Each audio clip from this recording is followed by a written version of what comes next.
Many, many years ago, before kids, rescue animals, a mortgage, and a husband, I was a travel writer in Europe. I did most of my trips alone. This story is about the first time I visited Prague. I'd never been to Prague, and the trip was last minute, so I had little time to prepare. My travel partner had dumped me in another country, and I was determined to make the best out of the trip by visiting a place I'd never been.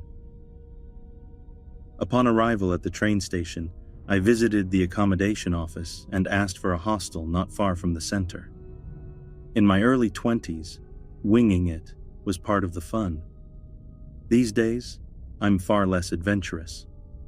The hostel they sent me to was a sprawling, crumbling, slate-gray Art Deco building on a nondescript street about a 10-minute walk to Old Town. The inside was probably beautiful at one time, but by the time I checked in, it was full of shabby, mismatched furniture and cheap, stained carpet.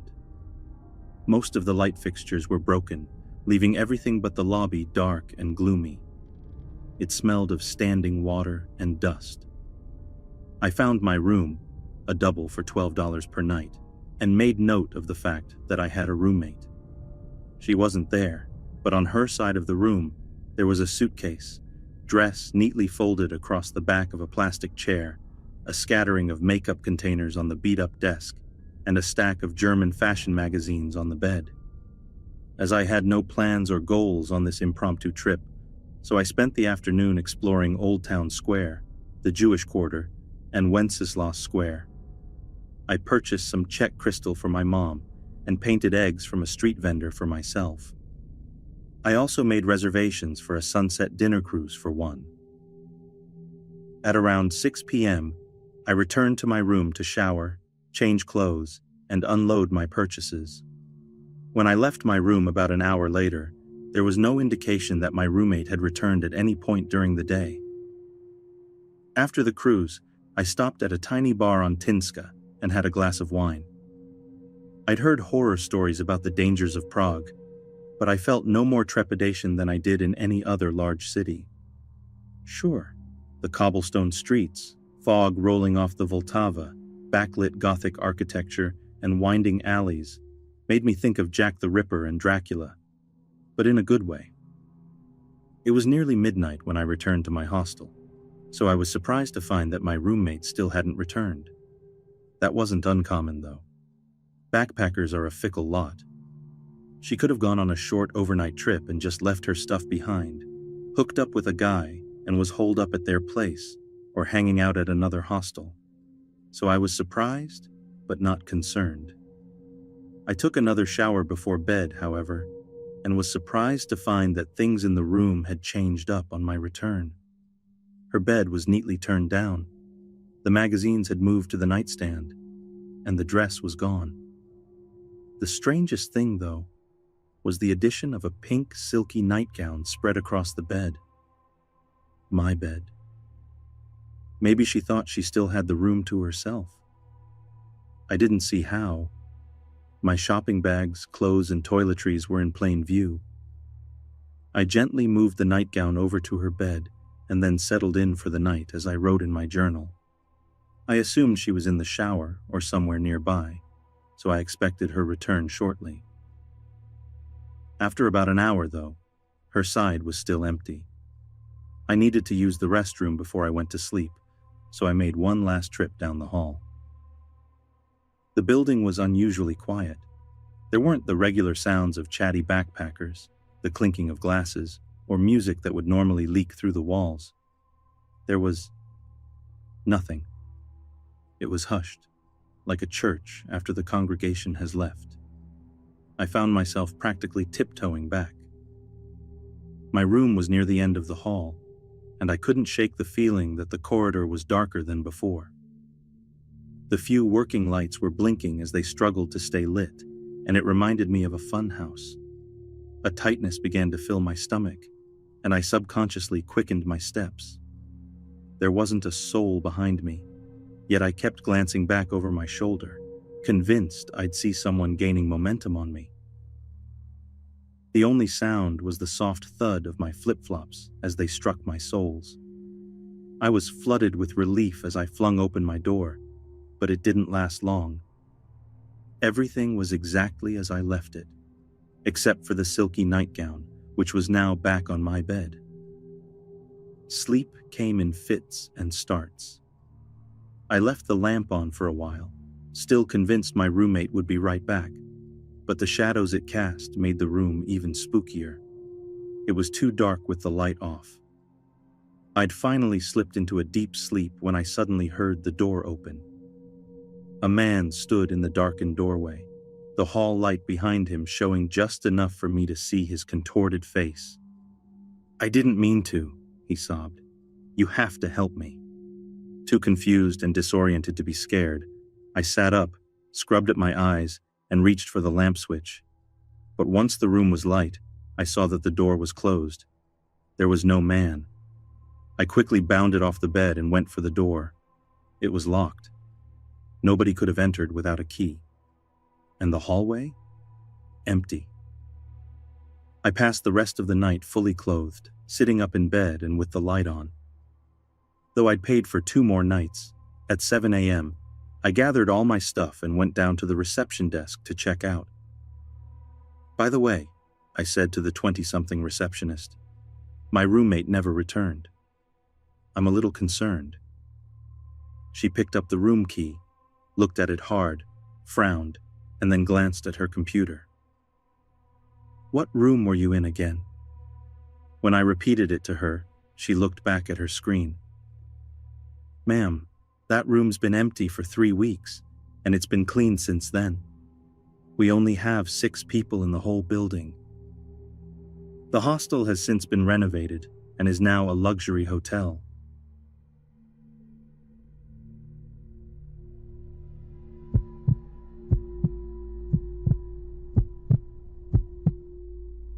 This story happened to me and my girlfriend. To give you some context, she and I met online in 2015 and fell in love. We communicated via Skype for 3 years because we lived in separate countries until I came to live with her in February of 2018. So a few weeks or so before I flew to meet her, she had made friends with a group of guys in her hometown, and I got to meet them shortly after living with her. They ranged in age from 16 to 18, and they would come over to visit us very often because we lived close to the high school they attended. At first, I found it a bit weird that they would always come over and take up so much of our time, but they turned out to be really good friends over time. But back then, there was one in particular that always bugged me. Dan.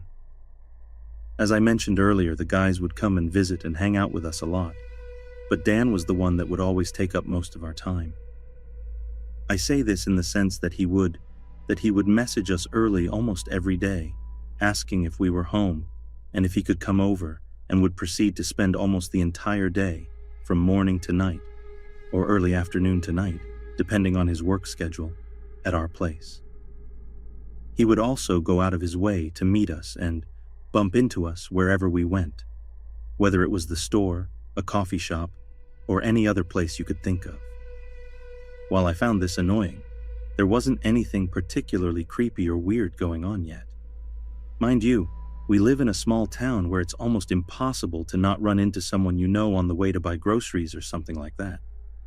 Plus, I had only known him for about as long as my fiancée had known him, which wasn't a very long time, so I thought I was maybe judging him too harshly. Also, he was in a long-distance relationship with a girl from another country whom he was hoping to meet in real life, just like me, so I could at least relate to him in that aspect. I decided to let it slide, but made a note to keep an eye out for any suspicious behavior. The problems seemed to start once he also started trying to incorporate himself into other aspects of our life. He would make friends with anyone we'd been friends with for a long time, tag along with us whenever we were going to meet up with said friends, even though he hadn't been invited, hang out with them without us knowing, etc. My favorite instance, and the one that made me become more suspicious with him, was one time when we were going to hang out with some longtime friends of my fiancée. As the friend had finished her shift, and we were getting ready to get into her car to drive over to her place, Dan suddenly shows up and joins us to their place, uninvited. It was just so off-putting that he would just invite himself over without our friends or even our permission. Then, when we were done there and walking home, the three of us passed his house and assumed he'd go home. But, nope. He kept tagging along with us with the excuse that he needed to buy something at the store, which was bullshit, since all stores had been closed for over an hour and he knew it. So he kept walking with us, until at one point when we were almost home, we put our foot down and told him that we were tired and just wanted to go to sleep as soon as we got home, and told him to go home. It took us 10 minutes to convince him, during which he would react to our requests with awkward and creepy silences, until he finally headed home, annoyed. My fiancée, concerned that she'd offended him, asked if he wanted to hang out with us later in the week. What followed was various weeks of him coming over to our place, staying until late at night, and him slowly leaving more and more of his stuff at our place so he'd have an excuse to come over. I shit you not. He once brought over his PS3 with a bag of 30 or so games, which stayed there for 3 months. It got to the point where people thought he'd moved in with us. He also seemed to have problems with all our friends. Among other things, he would get into arguments with our friends, and told one friend who was goofing around at our place once that he'd kill him if he didn't shut up. He lied to us and made us believe that 2 good friends of ours wanted to report us to the police for drugging our friends. I mentioned earlier that some of them were 16 at the time. He allegedly hit one of our friends' girlfriend once, etc. It was like he wanted us all to himself and to isolate us from our friends. The last thing he did, which ended up being the key to us getting rid of him forever, was that he started dating my fiancée's cousin, MJ. He broke up with his long-distance GF under suspicious circumstances and started dating her. As a result, whenever MJ came to visit, Dan would come along as well. My fiancé wanted to hang out with MJ. There was Dan. Even when he was dating someone else, his obsession with us never ended.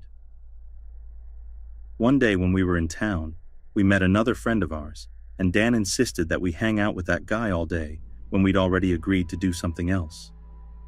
When we refused, he and MJ ditched us to be with him, and that was when we'd had enough. We got into a huge fight later that day in a park, with some of our friends as witnesses, and told him off, telling him we wanted nothing to do with him anymore and to pack up his shit and never show his face at our place again. This unfortunately resulted in my fiancé and MJ not talking to each other for a long time. We had to move a few times since then, the most recent being February of last year, and we never saw him and blocked him on all our social media and blocked him out of our lives. We know from friends that he tried a few times to ask around where we live, but our friends always have our backs and don't tell him. MJ and my fiancé recently made up after she dumped him, and now that the sour taste he left behind is for the most part gone, it goes without saying that we never want to see him again.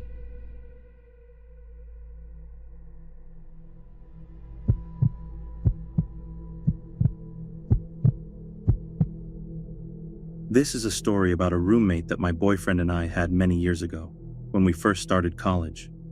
His name was Bob. We'd been friends with this guy for about a year. He was a character with a lot of interesting quirks, but nothing that seemed really dangerous at first. First of all, he was amazingly creative. He was a great artist and could also pick up a musical instrument he'd never played and figure it out in a couple of hours, which was very impressive. He had an amazing ability to focus. One crazy thing he could do was to pick flies straight out of the air. He'd get this intense look on his face as he watched the fly.